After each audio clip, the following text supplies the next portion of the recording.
Good afternoon.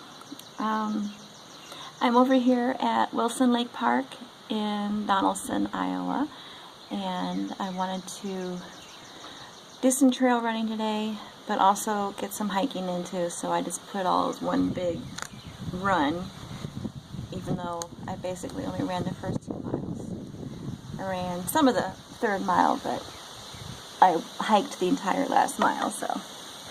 But I need to be out in the nature today, or out in nature and hit the trails.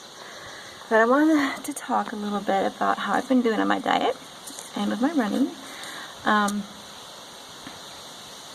So, like this past weekend, I ran the Hannibal Cannibal 15K race in Hannibal, Missouri.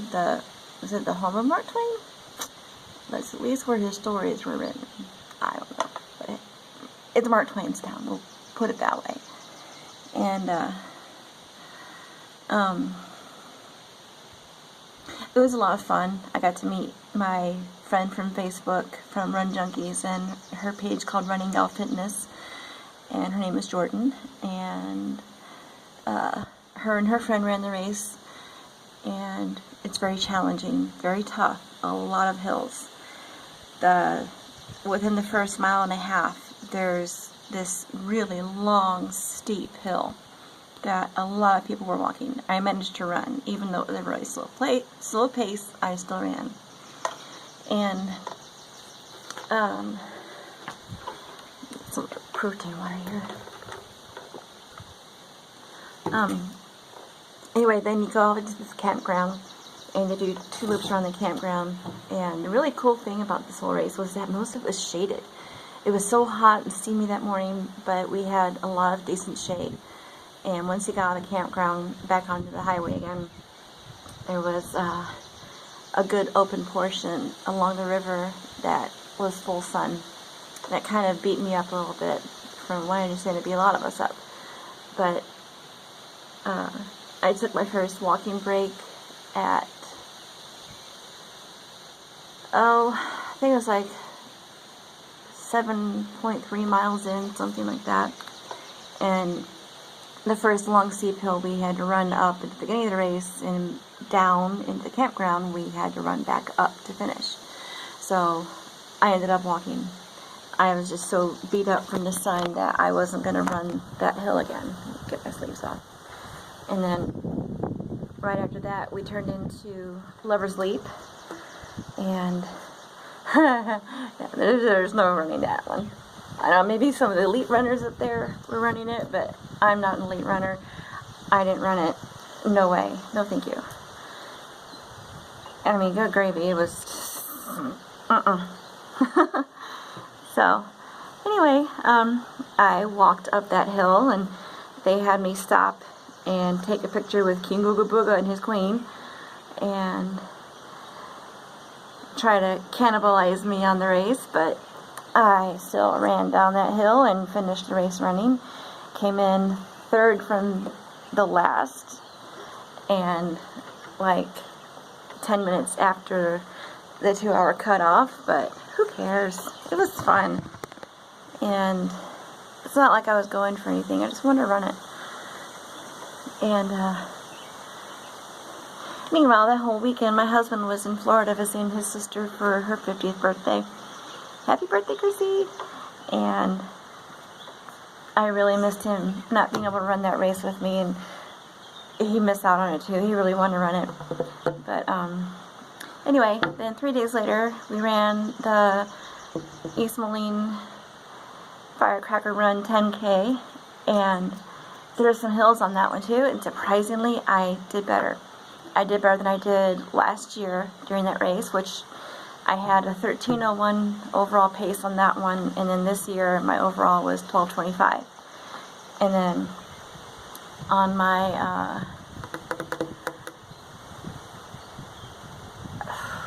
the Hannibal Cannibal, I don't remember what my overall pace was. I'm fairly certain it was 13 something, but still I did a lot better on the Firecracker hilly run than I did on Hannibal, and it was a lot of fun.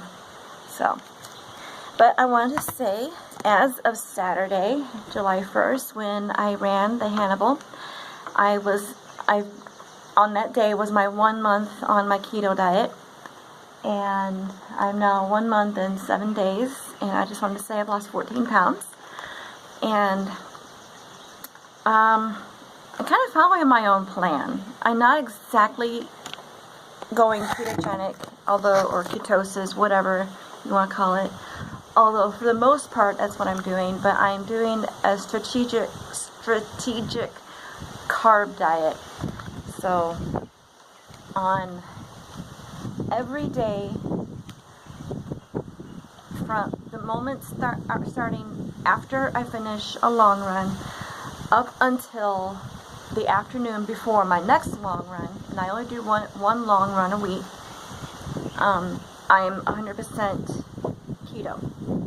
Low carb, high fat, moderate protein, moderate calories, but what I mainly watch is my carb and my fat intake. So I'm increasing my healthy fats and drastically cutting out as much sugars as I can and going extremely low carb. So then the strategic part, when I get to the late afternoon, early evening, the day before a long run, and for me, a long run is 8 miles or anything over that, because time and time again, since I started my training for my very first marathon last year, I noticed that my breakdown mile is mile 8. So if I'm not properly fueled from a good meal the day before, and breakfast 2 hours before my long run, and during my run, I'm going to bonk, and I'm going to crash into that wall. I'm not just going to hit it. And that will happen during the 8th mile.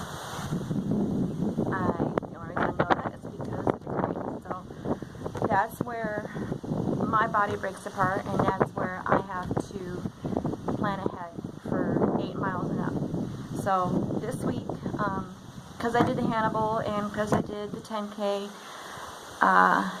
last weekend I ran my own half marathon for training, and then I had those 2 races where I pushed myself harder and I had challenging hills, so I decided this whole week will just be a cutback week, and it's turning into almost a 2-week cutback, so I'm good with that.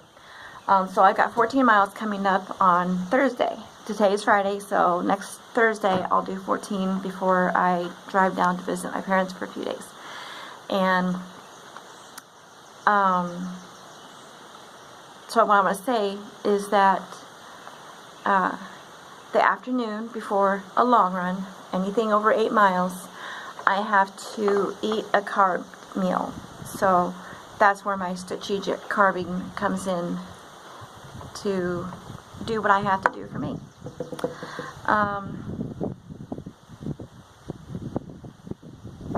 So for me, a fuel run, as I call it, a fuel meal for a long run is typically a burger and fries. And if it's going to be a really long run, or if it's going to be hot, I put extra salt on my fries, which I'm not really a fan of salt. Lots of pepper, not so much salt, but I need the salt. I need the sodium, because I'm going to sweat it all out, and I want to prevent cramping. So I'll get a little bit extra salt. And then sometimes I might have a little bit of pasta or just a few extra items. Like last weekend we went to B-Dubs, and I had I don't remember the name of the burger, but it had bacon and the fried cheese curds on it, and an order seasoned wedges, and wedge fries, that's it. And the kids ordered fried pickles, buffalo chips, and cheese curds. So I had a little bit of all that. And I got myself good and stuffed. I was only able to eat half the burger, half the fries, but I did what I could. I got in what I could, Not because, yes, I get a cheat meal, because it's not a cheat meal. It's a strategic meal. I got in what I felt I needed to push me on my run the next day, which was the 15K, 9.3 miles. And I had,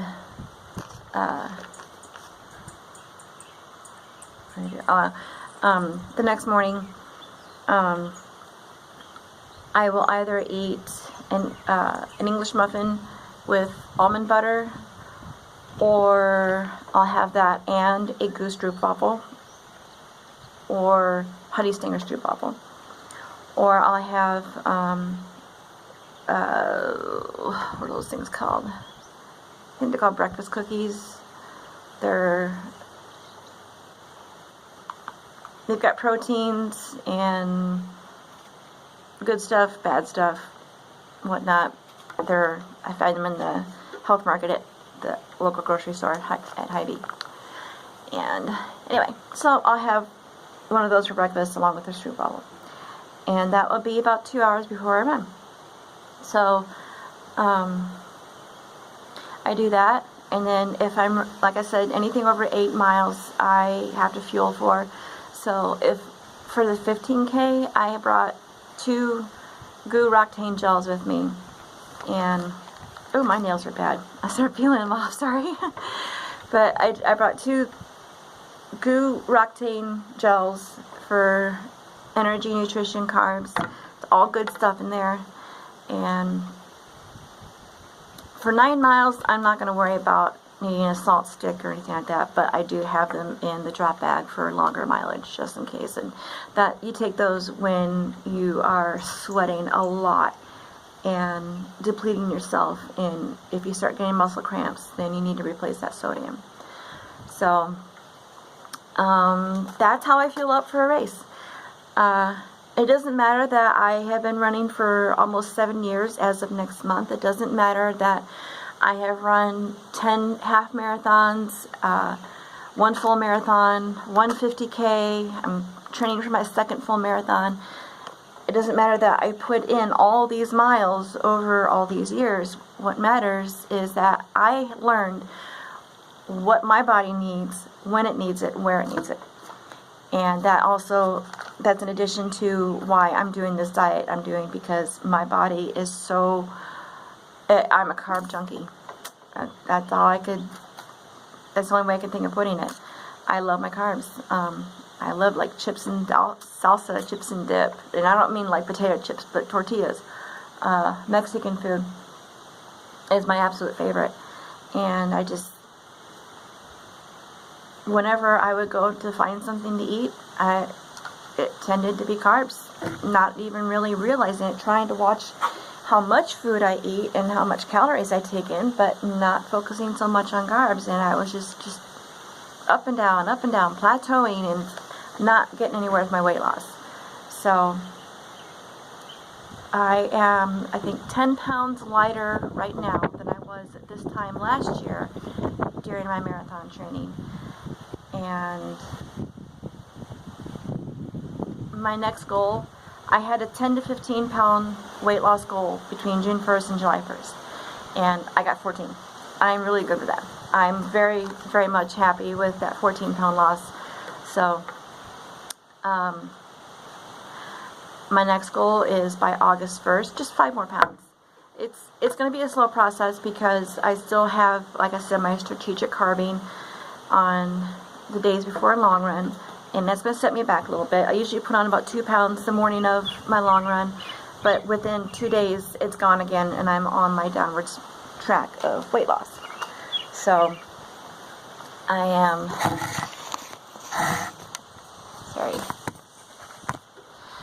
I'm doing really well. So 5 pounds to lose within the next month, and I'm really hoping I'll surpass that no matter what. But I'm setting the goal low so that I don't get myself stressed out about it. And my ultimate goal is by marathon day, Quad Cities Marathon on Sunday, September 24th, is to be down by 25 pounds by then. That's what I lost last year, and out of that 25, I put, I want to say about 15 back on. I don't want to do that again. We have a pretty big vacation coming up in a year and a half that I would like to look halfway decent for, good for, in a swimsuit. So I'm going to have to keep going with my keto here, or my cat diet, whatever you want to call it. And, but anyway, okay, so back on topic.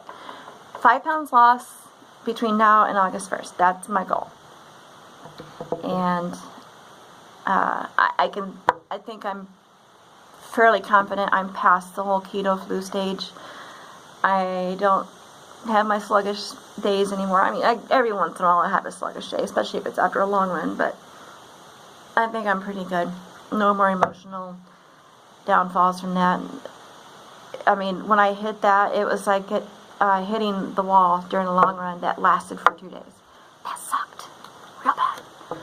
And I am glad that I'm doing this diet because I can see so many good changes. I should have taken my measurements. Hold on. Before I started. I haven't even taken them since then, but I know that I'm shrinking. I can see it in my face. My butt's thinner. My gut is thinner. My hips are smaller.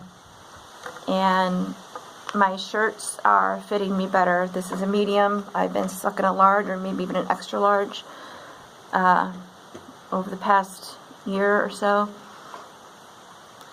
And I'm just, small victories.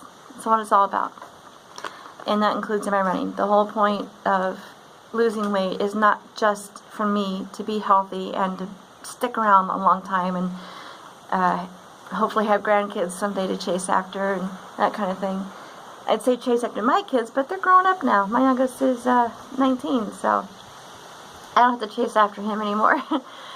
But it's not just to be healthy, it's to improve my running. I'm a slow runner. I'm what I call a back of the packer. So during long races, I come in at the very end, and during short 5Ks, I'll be in the middle of the pack somewhere. I have run 5K races where I've placed first, second, or third in my division. I even won second place division for a half marathon, not last year, but in 2015. So I have done better, but lately I am slow. I'm talking in the 13 to 14 minute range on long runs, because I end up doing a lot of walking, or I'm not walking at all, and I just have slow miles.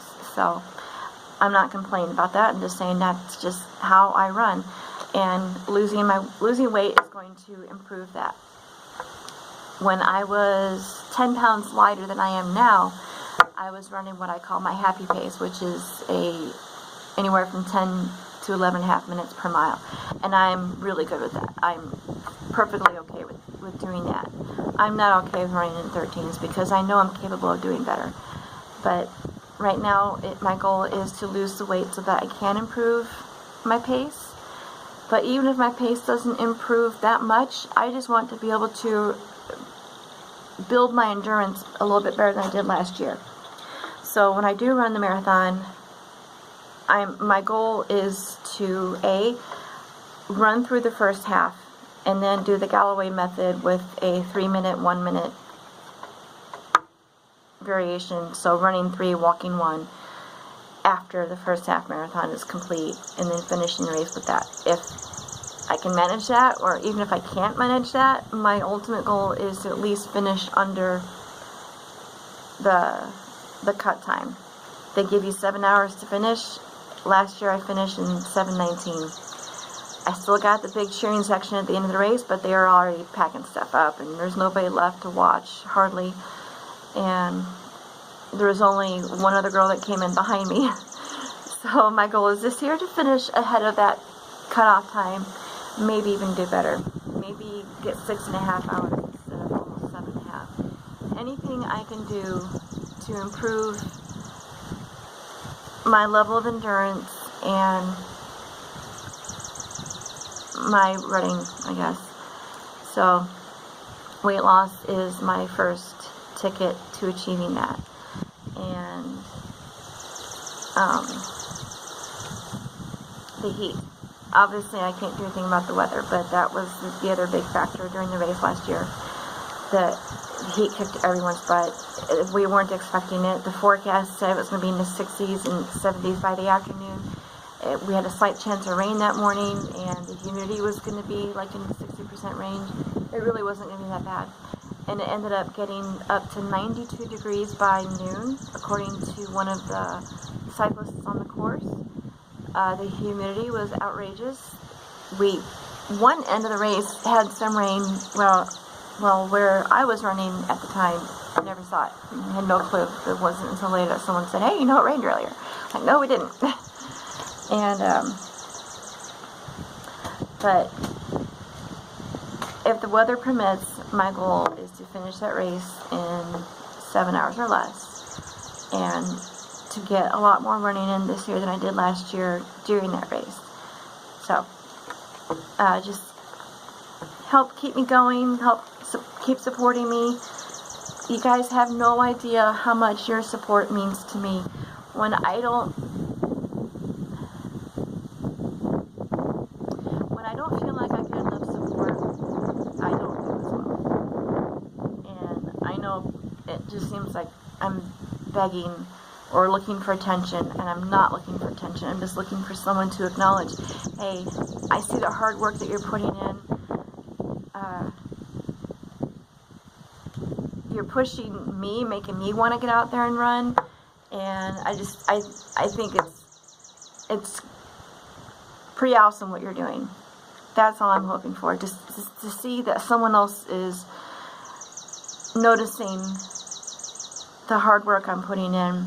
It helps boost me to do better and to keep going, and therefore when I keep going, I feel like I'm helping you too. I'm helping other people realize that they have the potential to do something like this, that they can get out there and push their bodies to see how far they can go, to lose weight, to get in shape, and to be active, and to do fun things, and be outside, not just hiding inside on the couch and watching TV all day.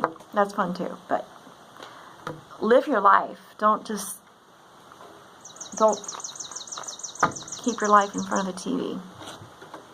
So, if you can please just maybe like and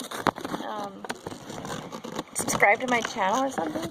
I'll try to get more videos put up here as I'm progressing with my training and my weight loss, and I will continue to support all of you who watch me or who respond or whatever. And just, if you're a runner, keep running, run happy, and be a run junkie. They're pretty awesome. Alright, thank you everybody. I will talk to you soon. Bye.